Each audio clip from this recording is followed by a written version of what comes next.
Isabela Broadcast Center, himpilang tumatalakay sa mga proyekto at serbisyong tunay para sa tao. Hatid ang mga programang nag-uugnay sa bawat Isabelenyo saan mang panig ng mundo.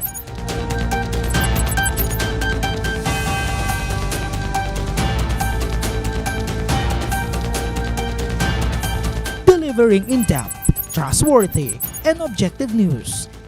Dito ka, konektado. Isang magandang araw mga ka-Isabelenyo. Welcome sa isa na namang pinakabagong edisyon ng ating programang naglalapit ng serbisyo at impormasyon. Ito ang Isabela, Connect ka dito at kasama niyo pa rin ang inyong lingkod, ang resident broadcaster ng Provincial Government of Isabela, Ezekiel Kilang. Mga ka-Isabelenyo, nako kilala ho ha ang ating probinsya bilang Queen Province of the North. Hindi lamang ho dahil ho sa ating malalawak ko na kabukiran at masaganang ani, kundi higit sa lahat dahil ho sa husay, talino at tapang ho ng ating mga kababayan na nag-aabot ho ng dangal hindi lang ho sa rehiyon kundi sa buong bansa at maging sa buong mundo. Sa araw ho na ito, abay dadalhin ko kayo sa isang kwento ng paglalayag, disiplina at tagumpay. Alam niyo ho ba, 10 graduates mula ho sa ating lalawigan ang lumipad at pumalaot sa isa sa pinaka-prestihiyosong maritime institution sa buong Asia, ang Philippine Merchant Marine Academy o PMMA, at hindi lang ho basta nagtapos sa mga kaibigan. 3 ho sa kanila ang nakasama ho sa tinaguriang mga nangungunang kadete na nag-uwi ho ng iba't ibang parangal at matataas ho na ranggo. Kaya ihanda na ho ang inyong mga puso syempre para ho sa inspirasyon dahil ngayong hong hapon makikilala ho natin ang 2 ho sa 3 sa pinakamagagaling ho na kabataan ho ng Isabela na nagpatunay na ang pusong Isabelino ay kayang-kayang abutin ang tuktok ng tagumpay sa lupa man o sa gitna ho ng karagatan. Isang malaking karangalan ho mga kaibigan ang makasama ho natin ngayon, ang 2 ho sa 3 mga dakilang o 2 sa 10 sa mga dakilang PMMA graduates ho natin at tayo ho'y magbalik tanaw, makinig at makiisa ho sa kanila hong kwentong ihahatid ho sa atin. First of all, makakasama ho natin si Ensign Francis John C. Raton. Ayan, nagtapos ho bilang BS Marine Engineering, rank number 3 at syempre cum laude. Ayan, from Delphine Albano Isabela, and of course 3rd overall in academic excellence. So yan. Sir Ensign, magandang hapon. Welcome ho sa Isabela Broadcast Center. Magandang hapon rin po, sir. At salamat po sa imbitasyon. Yes, sir. Naku, mukhang mahihain po yung ating ngayon Anyway, sige, hindi ho natin yan. Mamaya, papalabasin ho natin yung kanilang medyo pagkamakulit. Yan. Kasi kanina, off cam, maganda naman ho silang kausap. At syempre, makakasama ho natin si Ensign Dexter John, si Eugenio. Actually, kanina si Ensign Francis John C. Raton. Of course, siya ho'y Philippine Navy Reserve. At syempre, makakasama ho niya si Ensign Dexter John C. Eugenio, Philippine Navy Reserve din ho, at nagtapos bilang BS Marine Transportation, Regimental Executive Officer of the Corps of Midshipmen at 5th in Naval ROTC. Grabe, ang haba. Sir, welcome ho sa Isabela Broadcast Center. Magandang hapon po sa inyo, sir, and maraming salamat po sa pagpapaunlak sa amin dito ngayon sa Isabela Broadcast po. Yes, sir. And it's our pleasure din ho naman na makasama ho kayo. And of course, alam naman ho natin sa mga viewers ho natin sa Provincial Information Facebook page ho natin na kamakailan sila ho'y pinarangalan, kinilala ng sangguniang palalawigan ho ng Isabela. And of course, meron nga ho tayong sample. Pakita ho natin yung mga kabuuan. Yan ho yung proud na mga Isabelenyo ho natin. Ikuan lang ho natin, pakilala ho natin. Sila ho yung atin hong mga 10 na mga Isabelenyo ho natin. Si Ensign Asido Claudine Joy, ayan. And of course, Ensign si Sir Raton Francis John, si Ensign Alejo Williard. We also have Ensign Season Xavier John, and Ensign si Bayan John Denver, si Ensign Tamang Draude. Ayan. Paumanhin ho sa ano ha. Ensign Villamin Armil Godfrey, si Ensign Gonzales Cyril Ed, si Ensign Jem Veric, ayan, Edar. Ayan. And of course, si Ensign Eugenio Dexter John C. Ayan, Philippine Navy. So, grabe. Congratulations. Ang dami hong mga mga taga Isabela. And hopefully, balang araw, makataupang palad din ho natin yung iba pa ho nating mga ensign ho sa ngayon. And of course, syempre sila ho yung mga lieutenant ho na rin. At tinatawag din ho, kung hindi ako nagkakamali, kabalayan. Ayan, isang napaka-init dito ho sa loob, pero maulan ho sa labas. At syempre, buong puso hong pagbati ho sa inyong lahat. Welcome ho ulit dito ho sa ating hong programa. Alam mo ninyo mga sir, at syempre, sa ating hong mga kababayan, nakaka-overwhelm ho, makita ho kayo ng personal. Ayan. Syempre, kitang-kita ho natin yung kanilang uniforme. Hindi ako na-inform, dapat nag-white din ho ako. Yan yung kanilang uniforme, na yun ho ay simbolo, kumbaga, ng sakripisyo, dangal, at tagumpay. So, para makarami ho tayo, matanong na ho natin, para ho kay Ensign Francis Jan Raton. Sir, congratulations ho muli ho sa inyo sa pagiging cum laude at rank number 3 overall ho yan. So, bilang isang marine engineering graduate, ano po ba yung pinakamahirap na naranasan ho ninyo sa klase o sa physical na pagsasanay sa PMMA at paano ho ninyo ito kinaya, sir? Well, sa totoo lang po, hindi naman po masyadong nahirapan sa academics. Kumbaga, yung way back high school, elementary, academic achiever na rin po ako. Kaya parang naging madali na lang sa akin yung academics sa loob. At tungkol naman po sa training, yung adjustment na from yung lifestyle dun sa loob, iba dun sa lifestyle ko dito sa labas. Kumbaga, nung nasa loob na ako, structured yung routine na kailangan bawat oras may ginagawa ka, may specific task na gagawin. Kaya yun yung naging mahirap sa akin yun kasi sabi ko nga, iba yung lifestyle ko dito sa labas at kung nung sinunod ko yun, parang nahirapan ako na sumunod nung una. Pero dahil isabilino tayo, adaptive tsaka flexible, yung nadala ko yun sa loob at doon na rin habang tumatagal naka-adjust naman. And at the same time, nung naka-adjust na ako, ang sumunod naman na challenge ay yung pagiging consistent dun sa pagsunod sa mga daily routine, daily task, ganyan sa mga structured na ginagawa. So, kumbaga, dito mo ma-feel na kailangan, ma-feel na minsan tinatamad ka, minsan nagsasawa ka rin sa task. Yes. Kasi paulit-ulit na lang, ganyan. Pero, doon ko natutunan yung disiplina na discipline is really the key. Na hindi araw-araw motivated ka na gawin yung task na yon, yung routine na yon. Kaya lang, kung disiplinado ka, tuloy ka pa rin. Parang ganun po yung naging action ko para ma-survive ko yung 4 years sa loob ng academy. Oo. Hindi may iwasan yun, Siguro lahat ng estudyante na pagdaanan yung ganyan, yung tinatamad ka na talaga, parang ayaw mo na, manood ka na ng Netflix. So ano po yung naging inspiration anyway, parang ano yung naging focus? Ano yung ginawa ninyo para mapanatili ho yung focus at syempre nakamit ho ninyo yung pagiging cum laude?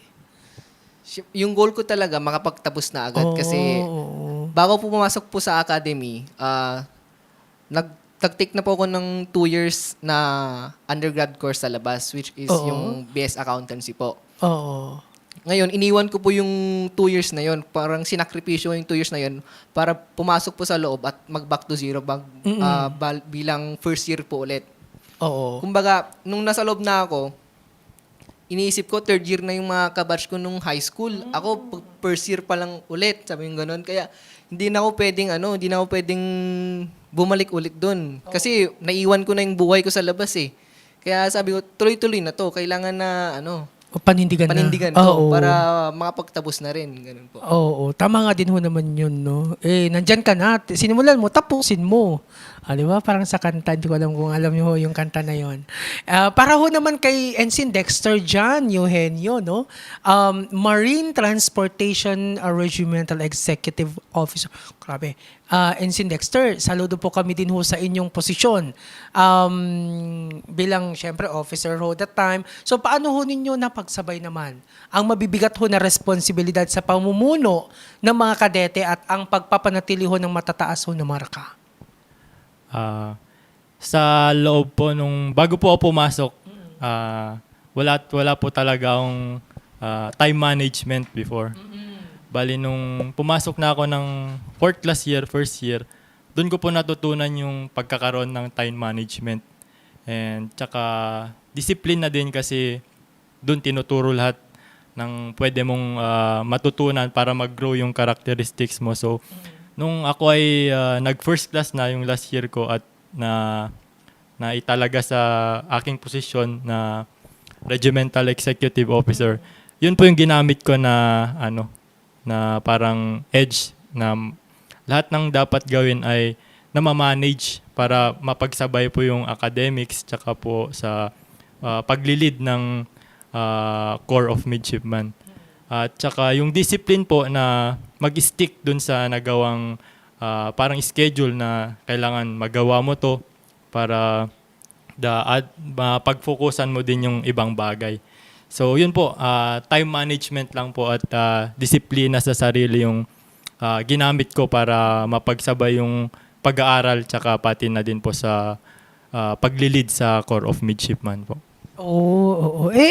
Ang tanong ho ngayon, no, syempre, nabanggit ho ni Ensign Raton ho kanina na meron siyang iniwang degree course. I don't know kung itutuloy ho niya yun, pero mukhang nag-enjoy na ho siya sa ngayon. Pero I'm just wondering lang, no, sa inyo, no, sa iba pa ho ninyong mga kasamahan, ano o sino po ang nagtulak ho sa inyo para pasukin yung mundong to, yung kanyang hong profesyon? Ensign Raton. Honestly po, hindi naman po yung PMMA yung una kong yung unang choice ko na pasukan na academy po. Bale, nung senior high school po, grade 12, nag-try ako mag-apply ng PMA, kung yung isa sa mga try academy. Then, hindi po ako nabigyan ng pagkakataon na makapasok po sa PMA. Kaya, yung sinabi ko po kanina, nag-take po muna ako ng course sa labas ng BS Accountancy. And nung first year college po ako, nag-take rin po ako ulit ng PMA entrance examination. Nakapasa naman po ako. Pero hindi po nagtuloy-tuloy yun, yung journey nung po yun. Kaya nung third attempt ko po sa PMA, sabi kong ganun, kailangan ko ng other options na kailangan pasukan. Ganun. So, trinay ko rin po yung PMMA tsaka PNPA. And looking back now, wala na pong regrets na hindi ko sinubukan yung ibang academy. Kasi kung hindi ko sinubukan yun, wala ako ngayon dito po. Hindi mo makikilala yung no, Philippine Merchant, Opo, parang gano'n na nga rin po. Oh. Ensign Eugenio, talaga bang noong bata, kasi usually kapag mga bata, pag bata, gusto kong maging ganito, gusto kong maglayag, kayo ho ba, sir? Sa akin naman po, high school po, nung na-discover ko po yung ganitong institusyon. Bali, sa akin po, yung sa loob ko, gusto kong ma-lessen yung burden financially ng aking magulang para sa ganon, hindi masyadong mabigat. Kaya po naghanap po kami ng kasama yung barkada ko ng pwedeng pasukan na libre at saka guaranteed na din po after graduation. Kaya doon po sinubukan ko po yung Philippine Merchant Marine Academy at sa awa po ng Diyos one take po lahat hanggang makapasok. Kaya yun po yung Hindi ho biro, no, yung ganyan hong natapos ho ninyo. Pero paano ho ba nakatulong ang inyong pagiging taga Isabela o pagiging Isabelino, yung pagiging masipag at matatag doong mga panahong gusto na ho ninyong sumuko sa loob ng akademya? Si Sir kanina parang gusto niyong sumuko. Kayo ho ba, Sir? Sumagi din ho ba sa isip ninyo na ayoko na, gusto ko nang umuwi? Actually po, normal lang po na, normal, na oo. pasukan ng ganyang pag-iisip kasi napupush yung limit natin sir, sa loob. And yung mga ganong times, kailangan mo lang pong humingi ng guidance sa taas po. Magdasal and tatagan lang po yung pag-iisip na at isipin yung araw na o dahilan kung bakit ka po pumasok sa loob. And yun po yung palaging nagdadrive sa akin na hindi mag-resign o umalis sa academy. Gusto ko pong tapusin at mabigyan ng pride yung aking sarili pati na din yung aking family. So yung motivation talaga, it boils down sa family. Si Sir naman kanina, hindi pwedeng maiwan ako ng mga batch ko. Tapusin ko na to. Kumbaga, matanong ko lang kasi I learned from you, sa inyo din na while kayo ay nasa schooling, may training ho kayo. So ibig sabihin, napasabak na rin ho kayo sa mga sasakyang pandagat, yung mga barko. So ano ho ba yung kasi magkaiba kayo ng kurso eh. Si Ensign Eugenio sa under transportation. So can you give us siguro mga short details lang kung ano ba usually yung mga trabaho ninyo at kumusta naman yung training so far? Gaano na ho kalayo yung napuntahan ho ninyo? Yes po. Nung third year namin po, second class year, sumampa po kami ng mga kanya-kanya naming barko internationally. So, nag-OJT po kami doon. So, ang masasabi ko lang po is yung 2 years namin doon sa loob ng academy na pagiging disiplinado at saka yung decision making, nakatulong po sa pagbabarko ko kagaya po ng sa trabaho po. Kasi alam naman po natin na ang trabaho sa barko ay mahirap. Hindi lang po sa physical works, pati na din po sa mental kasi malayo po tayo sa ating pamilya at saka siyempre malayo sa lupa po. Yun po, kailangan lang pong mag-isip ng motivation po kasama ng ibang crew sa barko na kapag kaya ng isa, dapat tulungan po. Ganun po. And sa trabaho naman po sa barko, sa akin, bilang marine transportation sa deck po, in charge po kami sa maintenance sa deck and saka navigation po. Bali sa mga radar, ECDIS, doon po kami nag-monitor kung may risk of collision ba or may mga... Sa luwang ng kailangan. dagat may collision din. Meron po, meron. Sorry to ask that, no? Pero hypothetical, di ba, Sir Arnel? Sabi nga nila, ang luwang ng dagat, pero bakit may binagbabanggaan? Same with dun sa sa Himpapawid. So, meron pa rin talagang Meron po kasi dumadaan din po ang barko hindi lang sa open sea. Opo. Halimbawa, pag papasok na po sa puerto, ganun po, medyo lumiliit na po yung water doon. Kaya may risk of collision pa rin po. Tsaka sa mga environmental factors, katulad ng malakas yung alon, ganun Surge, po. oo. Ano pong sakay ng barkong, let's say, minanage ho ninyo, yung sa under training ho ninyo? Sa akin po, sumampa po ako ng barko na crude tanker po. Tanker. Opo, VLCC po, very large crude carrier. Pangalawa sa pinakamalaking barko na sa tanker po. Oo. So, parang Titanic, ganun, hindi naman. Mas malaki pa po sa Titanic. Ay, mas malaki pa sa Titanic. Oh. So marami-raming crude oil po yun. Meron, opo. Madam. So saan pong mga bansa ho yung inaikot na ho ninyo? Mostly po pag mga tanker ship sa Middle East kasi doon po yung production ng crude oil, and sa ibang countries din like Brazil, China, and Indonesia, ganyan po. Yun po. Oo. So, kung si Sir naman sa navigation, eto din, no, ang mabigat sa engineering. Yan, kung pumalya ho ang barko, yan, responsibilidad ho ni Ensign Raton. Sir, can you tell us naman ho, yung mga experiences ho ninyo during your training, pagsampa ho ninyo sa barko, at saan na ho kayo nakarating ho naman? Sa Marine Engineering naman po, kami po yung in charge po dun sa makina ng barko. Para mapatakbo po yung barko, kami po yung nagme-maintenance ng makina. Kumbaga, kung kulang siya ng langis, ganyan, maglalagay ganyan, dito, imo-monitor lahat, pati yung yung mga fuels, ganyan. Kami rin po yung in charge dun sa sa pag-maintenance ng mga generator kasi sa barko ang source ng electricity sa generator po. Kaya sa makina po 'yun sa amin po nakatoka. Tsaka kung may mga mga welding ganyan, mga gaganapin sa workshop, doon rin po ginagawa. At sa mga bansa naman, yung type po kasi ng barko ng nasakyan ko is bulk carrier. Kumbaga, yun, nagtatransport po siya ng goods from parang bultuhan na goods.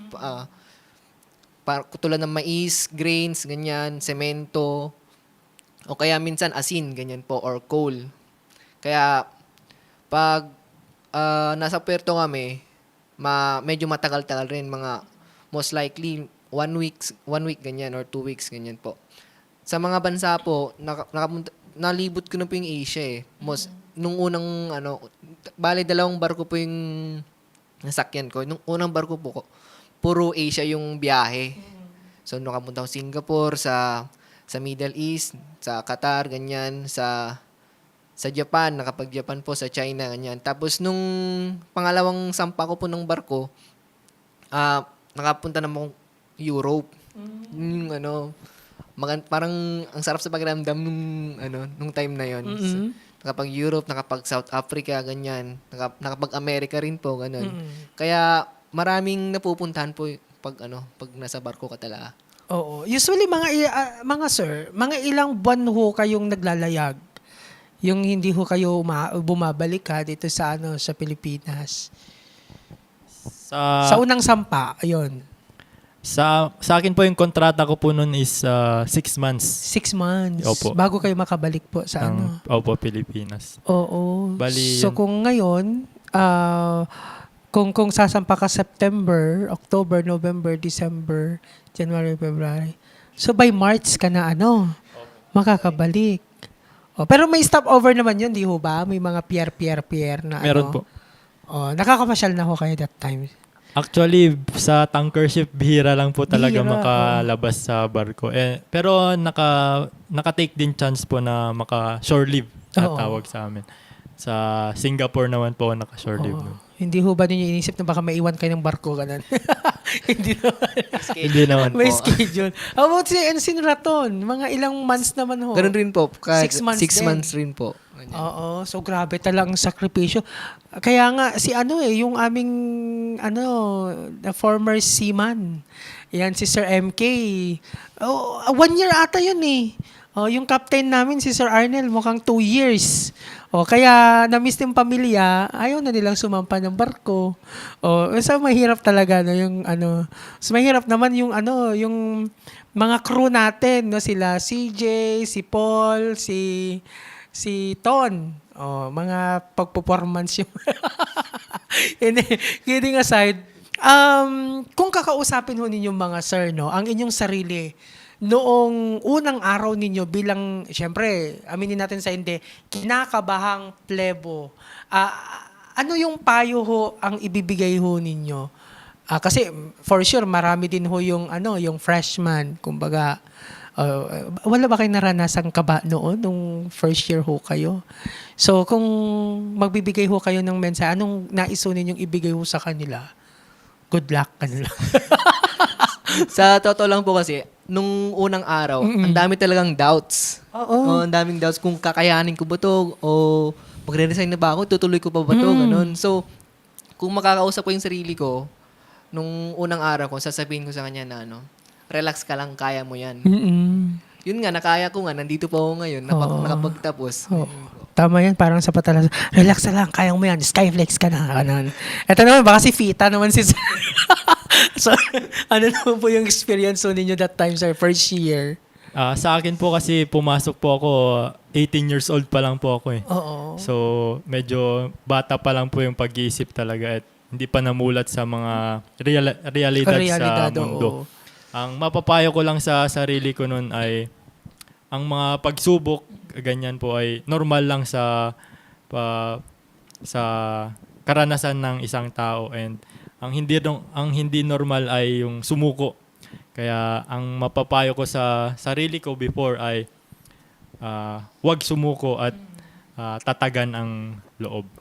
Oo, grabe. Pero nung unang kita, kasi bago kayo pumasok sa PMMAA, nakakita na ho kayo personally talaga ng barko or hindi pa? Hindi pa po. O hindi pa. So nung Bangka. nung unang yung training na ho ninyo talaga at sasampa na ho kayo, ano ho yung feeling? Grabe yung nakaka-overwhelm siya nung nakita ko. Grabe, ang taas din ng barko. Ang taas, ang laki, ganun po. Yung Oo. yung barko. Tapos, syempre, nung una, kinakabahan rin po ako, ganyan. Tulad rin po nung pagpasok ko dun sa academy, matinding adjustment po rin po yung ginawa ko para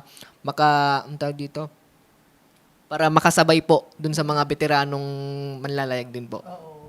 Pero may chance ho ba, Sir Incineraton, na pumalya yung barko at nasubok yung iyong expertise, ganun, yung iyong kakayahan? May mga times rin naman po na Oo. na pumapalit talaga yung barko, lalo yung sa makina, Oo. dun sa main engine po ng barko namin. Pero ang ginagawa ko lang po, assist lang. Assist. Then pray. Ayan. Siyempre, si Sir nyo kasi yan, navigation, transportation. Opo, Ano naman po yung challenge na na-encounter ninyo, sir? sa akin po nung unang sampa ko po sa Oo. barko, ganun din po na overwhelm kasi first time na makakita ng ganong kalaki, and syempre sasakyan mo, nakaka-overwhelm po at syempre kakabahan ka rin po kasi hindi ka pa familiar sa ganong bagay. Sa mga challenges lang po na naranasan ko sa barko ay yung bilang Pilipino po, tapos yung mga kasama ko na officer ay mga Chinese. So yung language barrier po. Language barrier. Opo, Oo. yung Baka mamaya, mahirap. ni hao ma. Ano daw? Nag-uusap sila ng Oo. Chinese, tapos ikaw hindi mo maintindihan. Mag-ibanag ka na rin, sir, kasi ilagan ka naman, di ba? Ayoko magsalita ng muntik na. Siko, mabang-abing. Hindi, biro lang. Baka maraming nagtatanong yung mga kagagraduate ho ng senior high, may mga nagsipagtapos.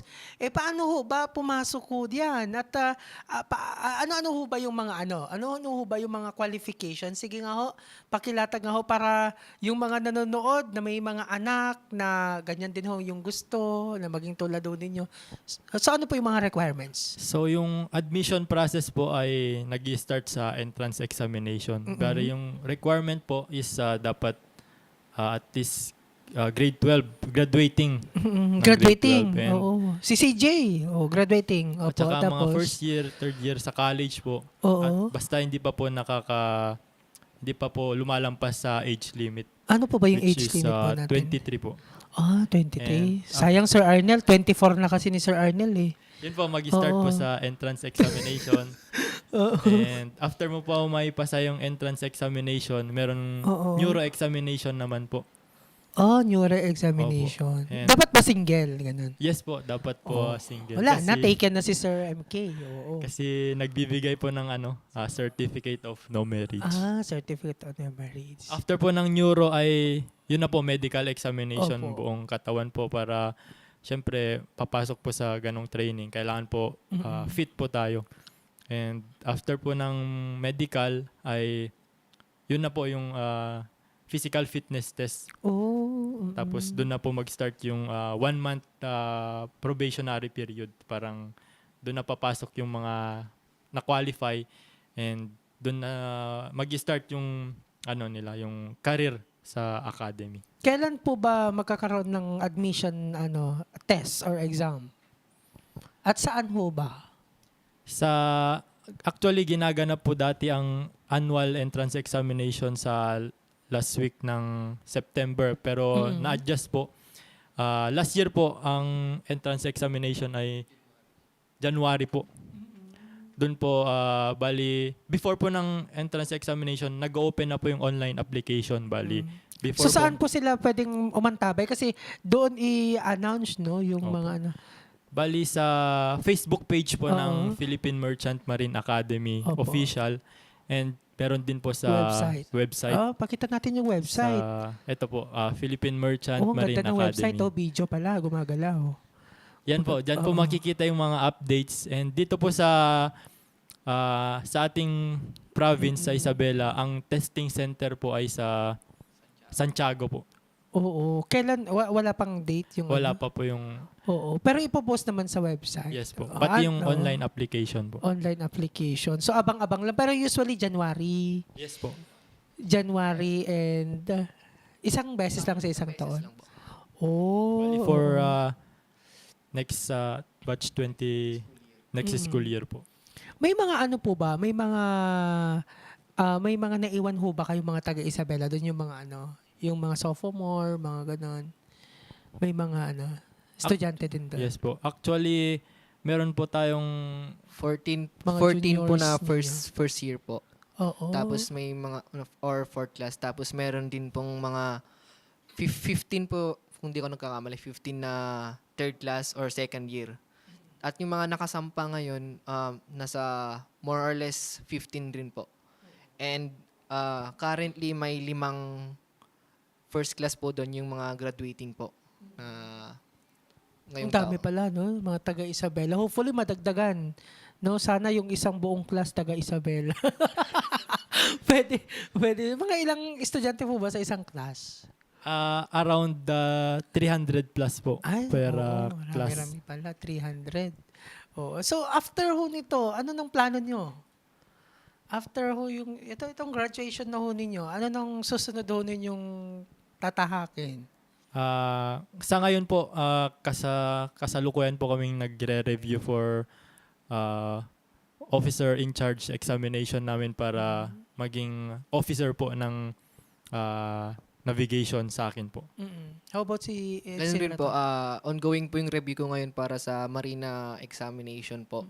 And for long term naman na plano, gusto kong sumampa agad after ng examination pag na-qualify at tuloy-tuloy yung career sa pagbabarko po. Anyway, no, nakaka-inspire ho naman, no. Yung lalong-lalo na yung journey. Parang kung pwede ko lang ibalik sa 23 years old yung aking edad. Sensya na, kaka-24 ko lang kasi kahapon. Hindi, biro lang. Anyway, finally, sir, no, mga sir, sa panahon ho kasi ngayon na marami ho ang nag-iisip kung anong kurso ba ang kukunin, ano ang inyong simpleng mensahe, no, sa mga kabataang nangangarap din yung sumunod sa inyong mga yapak. Please go ahead, insinyahan nyo. Sa ating mga kabataan po na gustong pumasok o kaya subukan yung sa pagpunta sa Philippine Merchant Marine Academy, magandang opportunity po itong ganitong institusyon para makatulong na din na mabawasan yung financial burden sa family and magaranti yung future kasi sa PMMA po ay 100% employability upon graduation po. Yun lang po yung mapapayo ko kung sa mga gustong sumubok, subukan nyo pong pumasok sa academy po. Salamat, Ensign Eugenio. Ensign Raton? Sa mga kapwa ko kabataan na Isabelino, kung masasabi ko lang po, wag po tayong matakot mangarap. Hindi kailangan perfect yung journey natin sa pag-abot ng pangarap natin. Ako mismo, nasubukan ko na yun na I was denied twice, pero yung mga closed doors na yun, yun yung magtataak sa atin para sa tamang direksyon or much better na future. Kaya kung gusto nyo talagang pumasok sa PMMA, paghandaan natin to mentally, physically, at emotionally. Kasi hindi biro yung training dito eh. Kailangan matatag ka, determinado ka para makapagtapos talaga. And at the end of the day, worth it naman yung journey pag nakapasok tayo dito. Oo. Naalala ko lang, sabi nga ho natin, being denied or rejected does not mean you will not succeed. Yan, napatunayan ho ni Sir. Siguro mag-accountancy na. Again, being denied or rejected does not mean you will not succeed. Baka mayroon ho kayong naisong ipa-shout out, no? On behalf ho, no, sa Provincial Government of Isabela. Again, although kayo ho'y naparangalan sa Sangguniang Palalawigan, syempre pinapaabot din ho ng ating punong lalawigan si Governor Rodito Albano yung pagbati ho, no, sa inyo, sa inyong 10 actually, no, ng mga Isabelino ho natin, na talaga namang nakakapagbigay ho, no, ng parangal, no, karangalan I should say, sa ating lalawigan ng Isabela. Baka may naiso kayong shoutout mga sir, may mga kamag-anak ko kayong nanonood sa mga oras ho na ito. Una po sa lahat yung mga kasama po namin na graduate na 8, magandang tanghali sa inyo dyan sa inyong mga tahanan o kung nasaan man kayo, at sa aking pamilya na nanonood ngayon, at sa aking girlfriend na nanonood din po. Maulang tanghali po sa inyong lahat. Oo. Sir Raton. Shoutout rin po sa mga pamilya ko dyan sa Delphine Albano, kay Papa at kay Mama. Nandito na po ako. Tapos sa mga pamilya ko dyan sa Zambales, Doc Jing, Ma'am Christy, Ma'am Karen, Pats, hintayin nyo, pauwi na ako dyan. May lechon daw dyan. Hindi meron lang. Sino bang may tatay kay Kagawad Cap Bobet? Yan po yung kapitan namin sa barangay po. Oo. Hello po. May nagpapa-shoutout na si Ma'am Christy. Ayan, Banayat. And of course, Hello po, Ma'am Christy. Ma'am Mercedita Cristobal Eugenio. Congratulations daw po sa inyo. Anyway, again, no, congratulations. Mga kaibigan, maraming salamat ho, no, kay Ensign Eugenio and Ensign Raton. Mga kaibigan, mga kaisabalenyo, narinig ho ninyo, no, silang dalawa, hindi lamang ho sila nagtapos. Sila ho ay lumaban, nagtiis na muno at nagtagumpay ho sa isa sa pinakamahigpit na institusyon ho sa bansa. Sila Ensign Francis John Raton at Ensign Dexter John Eugenio. Ang mukha ho ng bagong henerasyon ng husay, tapang at dangal ho ng Isabela. Sa bawat alon ho na inyong susuungin sa karagatan, tandaan ho ninyo na kasama ho ninyo ang buong lalawigan ng Isabela sa pagdarasal at pagmamalaki. Kayo ho ang patunay na ang pangarap na nagsimula ho sa simpleng simula rito ho, no, sa ating probinsya ay pwedeng pumalaot at abutin ang buong mundo. Sa atin ho mga kabataan ho naman, naku, wag ho kayong matakot.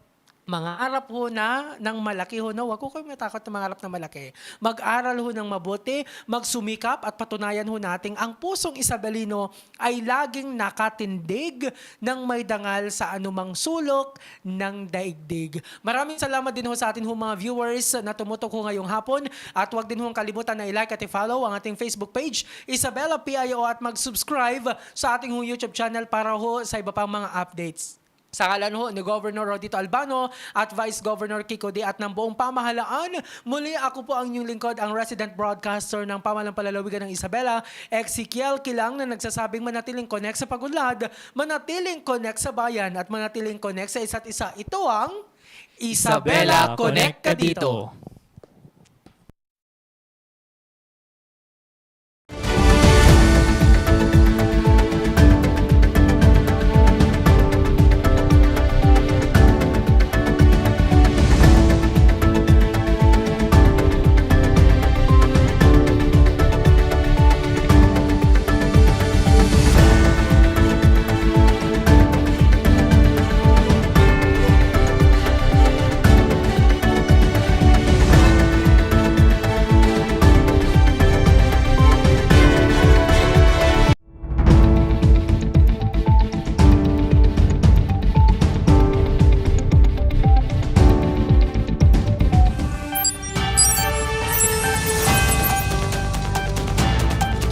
Isabela Broadcast Center, himpilang tumatalakay sa mga proyekto at serbisyong tunay para sa tao. Hatid ang mga programang nag-uugnay sa bawat Isabelenyo saan mang panig ng mundo.